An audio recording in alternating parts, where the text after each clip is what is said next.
வணக்கம். நான் உங்கள் அன்பான சயின்டிபிக் வேதிக் அஸ்ட்ராலஜர் அஸ்ட்ரோலஜி பேசுகிறேன். நல்லது நினைப்போம், நல்லதே நடக்கும். தொடர்ந்து நம்மளுடைய வீடியோஸ்லாம் பார்த்துட்டு இருப்பீங்க நம்புகிறேன்.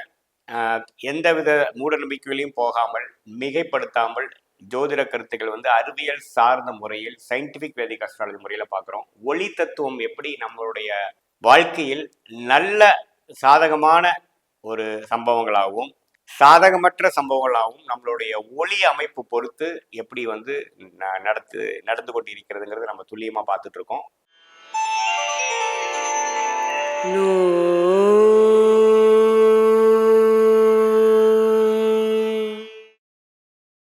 ஜென்ம சனியால் அவதிப்பட்டு கொண்டிருக்கும் கும்பராசிக்காரர்களே, உங்களுக்கு ஆண்டு கிரகங்கள் மற்ற கிரகங்கள் எப்படி இருக்குன்னு பார்த்தா சனி ராசிக்குள்ள இருந்து ஜென்ம சனி கொடுத்து கொண்டு இருக்கிறது. அதே சமயத்துல ராகு 2ஆம் இடத்திலும் கேது 8ஆம் இடத்திலும் குரு 4ஆம் இடத்திலும் நீடித்திருக்கிறார்.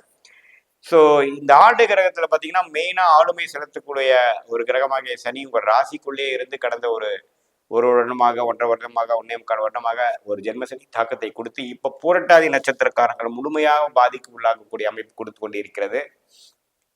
இப்போ இந்த டைம்ல பாத்தீங்கன்னா எந்த ஒரு புதிய முயற்சிகள் எடுப்பதும் சில விஷயங்கள் மனசை பாதிக்கக்கூடிய அமைப்புகள் கொடுக்கக்கூடிய அமைப்புகள் புதிய முயற்சிகள் எடுக்கிறது தவிர்க்க வேண்டும். ஜென்மசனி பூரட்டாதி நட்சத்திரங்களை பாதிக்கொண்டு சதய நட்சத்திரக்காரங்கள் கொஞ்சம் மெல்ல மெல்ல கொஞ்சம் ஒரு கிளாரிட்டிக்குள்ள வந்துட்டு இருக்காங்க. பட் உண்மையே பார்த்தீங்கன்னா ஒரு 6 மாசத்துக்கு கும்பராசிக்கு ஜென்மசனி நீடித்திருக்க போகிறது என்று நீங்க தெரிந்து கொள்ள வேண்டும். இத்தகைய ஒரு சூழ்நிலையில் கும்பராசிக்காரர்கள் வாழும் பொழுது மாத கிரகத்தின் பயிற்சி எப்படி இருக்குன்னு பார்க்கும் பொழுது செவ்வாய் 5ஆம் இடத்திலிருந்து 6ஆம் இடத்துல வர்றது முன்னமே கொஞ்சம் ஒரு மாதிரியான விஷயம்தான். 10ஆம் வீட்டு அதிபதியே 6ஆம் இடத்துல நீச்சம் வரும் பொழுது தொழில் விஷயங்கள் நல்ல மேன்மை பெறக்கூடிய வாய்ப்புகள் குறைகிறது. கொஞ்சம் அடித்தளமே ஆடுகிறதுங்கிற மாதிரி சில பிரச்சனைகளை விட்டுட்டு அடுத்த விஷயத்துக்கு வர வேண்டிய ஒரு ஃபவுண்டேஷன் கொடுக்கக்கூடிய அமைப்புகள் கொஞ்சம் கொடுக்குது. அதாவது ஒரு விஷயத்தை விட்டுட்டு இன்னொரு விஷயம் வரணும், இது நீடித்து பண்ண முடியாது, வேலை போகிறது, தொழிலில் கொஞ்சம் முடக்கங்கள் அதிகமாகி இதுக்கு மேலே இந்த பர்டிகுலர் டிவிஷன் நடத்துறது கஷ்டம்ங்கிற மாதிரி உங்களுடைய தசாபுக்திகளும் அவ்வளோ சிறப்பில்லாமல் போகும் பொழுது கண்டிப்பாக அந்த தொழில் ஸ்தானாதிபதி ஆகிய செவ்வாய் 6ஆம் இடத்துக்கு நீச்சமாக வரும் பொழுது அத்தகைய ஒரு பலனை கொடுக்கிறார். சுக்கிரன் உங்களுடைய ராஜோகாதிபதியாக சுக்கிரன் இதுவரைக்கும் 9ஆம் இடத்துல ஆட்சி பலத்தோடு இருந்தவர் அக்டோபர் 13ஆம் தேதி 10ஆம் இடத்துக்கு சில தொழில் மாற்றத்தையும் தொழில் விஷயத்துல ஒரு மேன்மையும் கொடுக்கக்கூடியது. அதாவது ஒரு சிலதை கொடுத்து சிலது வாங்க வேண்டியது, சிலதை முடித்து கொண்டு சிலது ஸ்டார்ட் பண்ணக்கூடிய அமைப்புகள் கொடுக்குது. அதே சமயத்துல சூரியன் 8ஆம் இடத்துல இருக்க சூரியன் 9ஆம் இடத்துக்கு வருவது இதுவரைக்கும் முடிவெடுக்க முடியாத ஒரு விஷயத்தை முடிவெடுத்து அடுத்தபடியான சில நடவடிக்கை எடுக்கக்கூடிய விஷயங்களை கொடுக்குது. புதன் 8ஆம் இடத்துல இருப்பதும் 9ஆம் இடத்துக்கு வருவதும் அதே தான். வேற இதுவரை கிணத்துல போட்ட கல்லுமாறு இருந்த விஷயத்துக்கெல்லாம் ஒரு விடிவு காலம், ஒரு டெசிஷன் எடுக்கக்கூடிய அமைப்புகள் உண்டு. அதே சமயத்துல 2ஆம் இடத்துல ராகு இருப்பது பார்த்தீங்கன்னா பண விஷயத்திலையும் ஒரு தடைகளும் வர வேண்டியது கைக்கு வந்தது வாய்க்கு வரவில்லைங்கிற மாதிரி ஒரு அமைப்பை கொடுக்கக்கூடிய அமைப்பு நீடித்திருக்கிறது.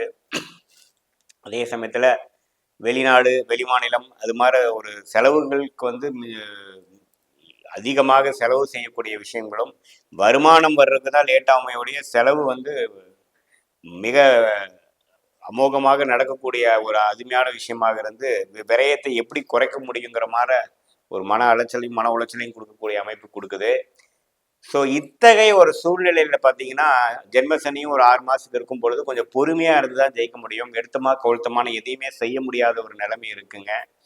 ஏன்னா 10ஆம் வீட்டில் ராஜோகாதிபதி வந்தனால சரி ஏதோ ஒரு ஹோப் தொழில் மூலமாக சில இப்போ இல்லைனாலும் ஒரு அடுத்த 6 மாதத்துக்கு அப்புறம் ஜெயிச்சிடலாங்கிற ஒரு ஹோப் கொடுக்கக்கூடிய அமைப்புகள் இதை ஒன்று தான் பாசிட்டிவாக நம்ம எடுத்துக்க முடியுது.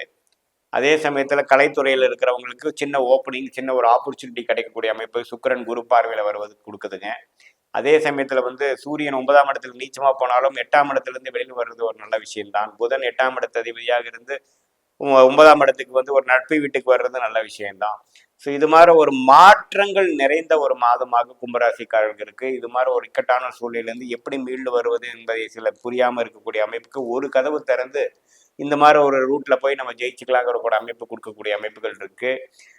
இல்லத்தரசிகள் இல்லை குடும்ப தலைவர்கள் எல்லாத்துக்குமே இன்னுமே ஒரு சுமாரான டைம் தான் போயிட்டு இருக்கு. ஏன்னா ராசிக்குள்ளேயே சனி இருந்து 7ஆம் பாவத்தை பார்க்கறது அவ்வளோ சிறப்பில்லை. அதே சமயத்தில் செவ்வாய் 6ஆம் இடத்துக்கு வரப்போ உடல் உபாதைகள் ஆப்ரேஷன் அது மாதிரி விஷயங்களும் கொஞ்சம் கவனமாக இருக்க வேண்டிய அமைப்புகள் இருக்கு. தூரப்பிரதேசம் போகிறப்ப டிராவலிங்கில் இருக்கிறப்போ கொஞ்சம் எச்சரிக்கையாக போகணும். தொழில் அமைப்பு இந்த நேரத்தில் தொழில் முன்னேற்றங்களுக்காக ஒரு முதலீடு செய்கிறது அதெல்லாம் வந்து தவிர்க்கணும். 6 மாதம் பார்த்தீங்கன்னா வெயிட் அண்ட் வாட்ச் பண்ணக்கூடிய ஒரு அமைப்பு தான் கும்பராசிக்காரர்களுக்கு. 2ஆம் இடத்தில் இருக்கக்கூடிய ராகு பார்த்தீங்கன்னா எப்பவுமே ஒரு நிதி பண விஷயத்தில் வந்து ஒரு தடைகளை கொடுப்பார். அது வந்து ராகு பயிற்சி பார்த்தீங்கன்னா 2025 ஏப்ரல் மாதம் ஆகிற பயிற்சி தான் வந்து கும்பராசிக்காரர்களுக்கு வந்து பண வரவு வந்து நீடித்து இதுவரைக்கும் இருந்த தடைகள் நீங்கி வரக்கூடிய அமைப்புகள் கொடுக்குது. ஸோ கண்டிப்பாக பார்த்தீங்கன்னா கும்பராசிக்காரருக்கு சில விஷயங்கள் ஒரு 7-8 பிரச்சனையில் ஒரு பிரச்சனைகள் விலகி அடுத்த ஒரு 4-5 மாதத்துல எப்படி ஒரு தப்பிக்கிறோம் இந்த விஷயத்துலேருந்து, எப்படி ஒரு சூழ்நிலையிலேருந்து ஒரு நல்ல விஷயத்துக்கு எப்படி மாறுறோங்கிற ஒரு ஒளி தெரியக்கூடிய ஒரு அமைப்பு கொடுக்கக்கூடிய ஒரு மாதமாக, குறிப்பாக செகண்ட் ஹாஃப் கொடுக்கக்கூடிய மாதமாக அக்டோபர் 2022 இருக்கு. இது பொதுவான பலன்கள் தான். உங்கள் ஜென்ம ஜாதகத்தில் எத்தகைய ஒரு தசாபுக்திகள் போகுது, அதோட திருட்பலம் ஸ்தான பலம்லாம் எப்படி இருக்கு, இந்த தசநாதன் புக்திநாதனோட ஸ்தான பலன்கள் எப்படி இருக்குங்கிறதெல்லாம் அனலைஸ் பண்ணி சொன்ன தான் ஒரு துல்லியமான பலன் எடுக்க முடியும். மீண்டும் மற்றொரு காணொலியில் சந்திப்போம். நன்றி, வணக்கம்.